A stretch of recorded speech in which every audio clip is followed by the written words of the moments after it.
اور یہ ایک میری بات ہے، کسی نے اعتراض کیا ہے تو اس کا جواب دے رہا ہوں، دل بالکل مردہ ہو چکا ہے، اس میں کچھ بچا نہیں ہے باقی. مجھ پہ یہ اعتراض پہنچا ہے تو اس کا جواب دے رہا ہوں. کہا تھا کہ بھئی انہوں نے مفتی اعظم نے جو فتویٰ دیا تھا نسبندی کے خلاف، وہ کب دیا تھا، کس کے سامنے دیا تھا؟ امام محمد غزالی فرماتے ہیں تو ان سے کہو کہ وہ ایک ایسے جذبے کا نام ہے 1975 اور 77 کے درمیان میں فتویٰ دیا گیا تو ایمان والے کا دل گھبرانے لگتا ہے. وہ اور اس کی سب سے بڑی دلیل اس دعوے کے پر ویکیپیڈیا ہے. اسی راہ پہ چلتا رہا ویکیپیڈیا میں عام آدمی کا شمار ہو ہی نہیں سکتا.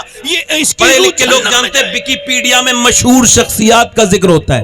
تو جب ویکیپیڈیا پہ مصطفیٰ رضا خان مفتی اعظم ڈالو گے، اور اس زمانے میں جب یہ ایمرجنسی ہوئی تھی، ایمرجنسی کا دور تھا، اس زمانے میں یہ جب چلا کہ بچے 2 یا 6 سے زیادہ ٹھیک نہیں ہے، نسبندی کرو. ایمرجنسی پرانے لوگوں کو پتا ہوگا، یاد ہوگا، پکڑ کے نسبندی کر رہے تھے. تو اس پر کچھ مولوی بک گئے تھے. دیوبند کے مولوی طیب قاسمی نے فتویٰ دیا تھا کہ یہ جو ہے نا یہ ٹھیک ہے، یہ سب ٹھیک ہے، یہ جو ہے نا یہ نسبندی یہ جائز ہے. اس پر اس نے فتویٰ دے دیا تھا، اور جامع مسجد سے بھی فتویٰ آ گیا تھا، بخاری نے بھی دے دیا تھا، عبداللہ بخاری نے. مگر یاد رکھے، ذرا توجہ کریں. اور حکومت خوش ہو گئی کہ مسلمانوں نے دے دیا، مگر جب لوگوں نے کہا ابھی مانیں گے نہیں، چونکہ سب سے زیادہ تو ماننے والے بریلی کے ہیں، جب تک بریلی کا سائن نہیں ہوگا کوئی نہیں مانیں گے. جب وہ بریلی آئے اور انہوں نے حکومت کے لوگوں نے آ کر کے ڈرایا، اور بریلی میں وہاں کا نمائندہ آیا اور اس نے کہا مفتی اعظم سے ملاقات کرائیے. کسی نے کہا دیکھ لائن میں لگ جا، جب ملاقات کا نمبر آئے تو مل جانا. اس سے وہ کہنے لگا کہ میں ہندوستان کی پردھان منتری کی طرف سے آیا ہوں. کہنے لگا وہ اندر جو ہے نا بغداد والے کا غلام ہے، اس کا مزاج ٹھیک نہیں ہے تیرے لیے، حساب سے بیٹھا رہے باہر، جب تیرا نمبر آئے تو جانا. تو جب نمبر میں ایک منتری کو لگنا پڑا لائن میں، اور جب وہ لائن لگا کے اندر پہنچا تو مفتی اعظم کے پاس بڑے غصے میں بولا لیجیے دستخط کیجیے. کیا ہے یہ ہے کہ نسبندی حلال ہے، یہ دیوبند نے لکھ دیا، اور اسے دلی کے جامع مسجد کے امام نے لکھ دیا. میرے مفتی اعظم نے فرمایا ارے وہ ہوتے کون ہیں حلال کرنے والے؟ جسے مدینے والا حرام کر دے اسے دنیا کا ماں کا بیٹا کوئی حلال نہیں کر سکتا. نسبندی حرام ہے، حرام ہے اور حرام کر دینا. اس کا ختم تکبیر، نعرہ رسالت، فیضان حضور مفتی اعظم ہند، مسلک اعلی حضرت. تم کیا سمجھتے ہو بے اعتراض کرنے والوں؟ تمہیں ہضم نہیں ہوتا تو کیا کھانا اچھا نہیں ہے؟ شہنشاہ بغداد زندہ باد، زندہ باد، زندہ باد. کعبے میں نماز پڑھ رہے ہیں اور لوگ کہتے ہیں مالک مجھے معاف کر دے، ابے ہم ہیں میرے گناہوں کو معاف کر دے، ورنہ قیامت کے دن مجھے اندھا اٹھانا. پٹھانوں نے جب سیدوں کا دفاع کیا ہے تو سید ایسے بہت ہیں جو بریلی کے بزرگوں کا دفاع کرنے کے لیے جان دے سکتے ہیں. جنید بغدادی اپنے مرید کے قریب بیٹھے ہیں، اس کی موت کا وقت قریب ہے، آپ اس کے سامنے یہ جواب ان کے لیے ریکارڈ کر رہا ہوں. قرآن پڑھتے ہیں، وہ کہتے ہیں قرآن سے نفرت ہے، مجھے اس کو بند کر لو. پھر آپ کلمہ شریف پڑھتے ہیں، وہ کہتے ہیں کلمے سے نفرت، قرآن سے نفرت، آپ سے نفرت، آپ کے مذہب سے نفرت. تو نیچے لکھ کے آئے گا ان کا کارنامہ، انہوں نے کیا اسے دیکھ کر کے حیرت میں پڑ جاتے ہیں. انہی گھٹیا الفاظ کے ساتھ وہ مر جاتا ہے. یہ لوگ نہیں چلاتے، ہندوستان کی سائڈ نہیں ہے. روتے رہتے 40 دن کے بعد دیکھا اس کے جبڑے میں انہوں نے کیا تھا مصطفیٰ رضا نے، تو اس میں لکھا انہوں نے نسبندی کے خلاف فتویٰ دیا تھا جو میں چھپ کے کرتا تھا، لوگوں کو نہیں پتا تھا، مگر میں چور تھا ان دو گناہوں. بولو تو صحیح ذرا یار، بولو تو صحیح. دوسروں کی لڑکیوں کو بری نظر سے دیکھتا تھا، بدنگاہی کسی نے کہا احمد رضا، وہ کہا مصطفیٰ رضا ڈر نہیں لگتا، بڑے خطرناک لوگ ہیں، یہ کر دیں گے. وہ تو چلا گیا غصے میں. کسی نے کہا لوگ آپ کے پاس آئے، کہا آپ کو ڈر نہیں لگتا، یہ بدل دیجئے فتویٰ، نہیں بدل دیجئے. آپ نے فرمایا دیکھو ہم فتویٰ تو نہیں بدلیں گے مگر انشاءاللہ حکومت بدل جائے گی.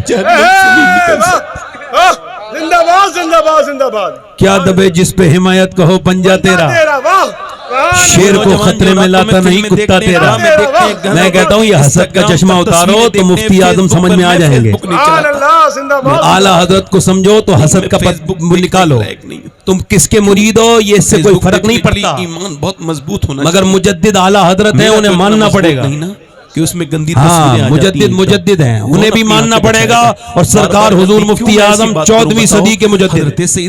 حضرت سیدنا بہاؤالدین زکریا ملتانی کے پاس اتنا پیسہ تھا کہ ان کے گھوڑے، ہاں تو یہ ان لوگوں کو جواب دیا جب باپ احمد رضا ہوتا ہے تو بیٹا، مگر ان کے بیٹے نے سارا اللہ کے نام پہ خرچ کر دیا. لوگوں نے پوچھا ارے جب نانا مفتی اعظم ہوتا ہے تب نوازا اختر رضا ہوتا. میں منتر نہیں جانتا تو میں نے صاف گھر سے نکال دیا. زندہ باد، زندہ باد.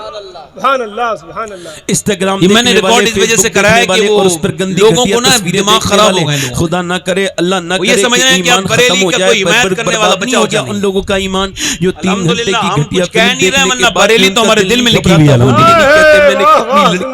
توجہ ہے کہ نہیں؟ ذرا زور سے بولو سبحان اللہ. ہم نہ ڈرے تھے اور اب میں آپ کو کہہ رہا ہوں آپ ذرا توجہ کرو. میں آپ سے یہ عرض کر رہا ہوں کہ جب تک مائیں نیک نہیں ہوں گی بچے نہیں. یوٹیوب پر گندی لمبی لمبی تصویریں فلمیں دیکھنے والے یہ کیا جواب دیں گے کہ اللہ نے تمہیں اس وجہ سے پیدا کیا تھا کہ یہ دنیا سے تماشا تھی تمہارا دنیا میں آنا تماشا تھا بس اسی وجہ سے پیدا کیا تھا. نہیں تم کو آزمائش کے لیے پیدا کیا تھا. تم کو گناہوں سے بچنے کے لیے پیدا کیا تھا. تم کو وہ آزمائے گا تو ہر لمحہ آزمائش ہے, ہر وقت آزمائش ہے. اپنی نگاہوں کو بچانا آزمائش ہے, برے کام سے بچنا آزمائش ہے, گناہوں سے نفرت کرنا یہ ضروری ہے مسلمان کے اوپر مومن کے اوپر. مگر آج نوجوان نسل برباد ہو گئی. صحابہ کرام لاجواب, صحابیات لاجواب, لڑکیاں نوجوان برباد ہو گئی. وہ صحابہ لاجواب ہیں جن کی لاشیں بھی مدینے واپس نہیں لگی ہیں اور وہ بھی ایک ایک قبر میں 70 دفن ہوئے. 2-4 سدنیاں واقف ہے, گانے تک گانے لگی ہیں اور ان کے ہاتھوں میں موبائل آ گئے, اوچھے کے ہاتھ میں کھلونا آ گیا. اب یہ اوچھا اس میں گندی تصویریں, گندی چیزیں دیکھتا ہے اور فلاں لڑکی فلاں کے ساتھ چلی گئی, فلاں کی لڑکی فلاں کے ساتھ چلی گئی, فلاں کی لڑکی نے یہ کر دیا وہ کر دیا. بڑا افسوس ہوتا ہے مسلمان ہونے کے ناطے تکلیف ہوتا ہے, نیند نہیں آتی. مگر یہ سوچنے پہ ایک دن میں مجبور ہو گیا کہ آخر یہ لڑکیاں اتنی تیزی کے ساتھ یہ غیر مسلموں کے گھروں میں جا رہی ہیں, اس کی کوئی وجہ تو ہوگی. تو وجہ مجھے جو سمجھ میں آئی میری ناقص عقل میں وہ یہ ہے کہ یہ بھاگ آج رہی ہے نہ کہ آج کٹا رہی ہیں, مگر تیاری تو ان کے بچپن سے تھی. کیونکہ ان کی ماں انہیں دکھاتی تھی فلم اور ان کی ماں نے انہیں اپنے بغل میں بٹھا کے سیریل دکھایا. سیریل میں لڑکے لڑکی بھاگ رہے ہیں, گندے کام کر رہے ہیں, ناچ رہے ہیں, کود رہے ہیں. اب وہیں باپ بیٹھا ہے, وہیں بھائی بیٹھا ہے. شرم والا ہوگا تو اپنے گھر میں ٹی وی نہ چلنے دے گا نہ دیکھنے دے گا. بے غیرتوں کے گھر میں ڈرامے چلتے ہیں. اور اس کی جوانی دنیا کی دیوانی نہیں ہے بلکہ مدینے والے مصطفیٰ کی دیوانی. شرم والے لوگوں کے یہاں کے ٹی وی ڈرامے نہیں چلتے. اب جب وہ دیکھ رہی تھی کہ میری ماں روتی ہے, فلم کے سامنے بیٹھ کے جب ڈرامے میں کوئی سین آتا ہے تو میری ماں رونے لگتی ہے. اور پھر اس نے دیکھا کہ جب بھاگتے ہیں لڑکا اور لڑکی ہیرو ہیروئن تو میری ماں کو بڑا دل کو تسکین ہوتا ہے کہ محبت سے مل گئی. تو جب اس نے یہ سمجھ لیا کہ میری ماں اس پہ خوش ہوتی ہے تو وہ سمجھی یہ اچھا کام ہے. اب وہ بڑے ہو کے اگر اس نے وہی کام کر دیا جو بچپن سے اسے دکھایا جا رہا تھا تو اس میں حیرت کی بات نہیں ہونی چاہیے. کرنے والی ماں کے گھر میں اور بے نمازی ماں کے گھر میں کیا اچھے بچے. اگر ماں نے اسے بچپن میں سکھا دیا ہوتا, ذرا توجہ تو کرو, بچپن کے تو معاملہ ہوتا ہے. یاد رکھو ڈاکٹر اقبال کہتا ہے کہ جب لوگ مجھ سے کہتے ہیں کہ حسین کی بہن کی زینب کی طرح کسی کی بہن نہیں, زینب نے جو کربلا میں حسین کے لیے اور دین کے لیے کیا زینب کے بعد کوئی عورت نہ کر سکی. تو میں کہتا ہوں زینب نے بعد میں کیا ہے, پہلے فاطمہ نے جو کیا ہے اس کی طرح کوئی نہیں کر سکا. جب ماں فاطمہ ہوتی ہے تب بیٹی زینب.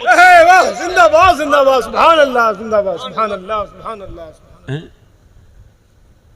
آج دیکھو اور پرانا زمانہ دیکھو, آج کا زمانہ دیکھو, توجہ کرو میری بات پر غور کرو. آج کا زمانہ دیکھیں اور پرانا زمانہ دیکھیں. میری بیٹیاں بیٹھی ہیں, میری بہنیں بیٹھی ہیں, میرے بھائی بیٹھے ہیں. میں آپ سے یہ عرض کرنا چاہتا ہوں آج کا زمانہ دیکھیں اور صحابہ کرام کا زمانہ دیکھیں. آج کوئی نماز کے لیے اپنے بچے کو بھیجنے کے لیے تیار نہیں, مگر جب حضرت بلال حبشی جب اذان پڑھتے تھے تو ان کی اذان پر عورتیں اپنے بچوں کو بھیجتی تھی. پھر وہ دوسرا بھی اعلان کرتے تھے کبھی کبھی جہاد, جان دینے کے لیے اپنے بچوں کو لے کے آؤ. مدینے کی عورتیں, میرے حضرت بلال نے اعلان کیا, نبی نے اعلان کروایا, جاؤ جہاد کے لیے عورتیں تیار ہو جائیں. میری بہنیں سنیں, میری بیٹیاں سنیں, جو یہ صرف یہ سمجھتی ہیں کہ عورتوں کا کوئی کردار نہیں, عورتوں سے کوئی فرق نہیں پڑتا. یقین جانو جب تک مائیں نیک نہیں ہوتی تب تک بچے نیک ہو نہیں سکتے. مجاہد بعد میں پیدا ہوتے ہیں, پہلے شیر دل مائیں ہوتی ہیں. واہ واہ سبحان اللہ, بے شک. اور یاد رکھو جس قوم کی عورت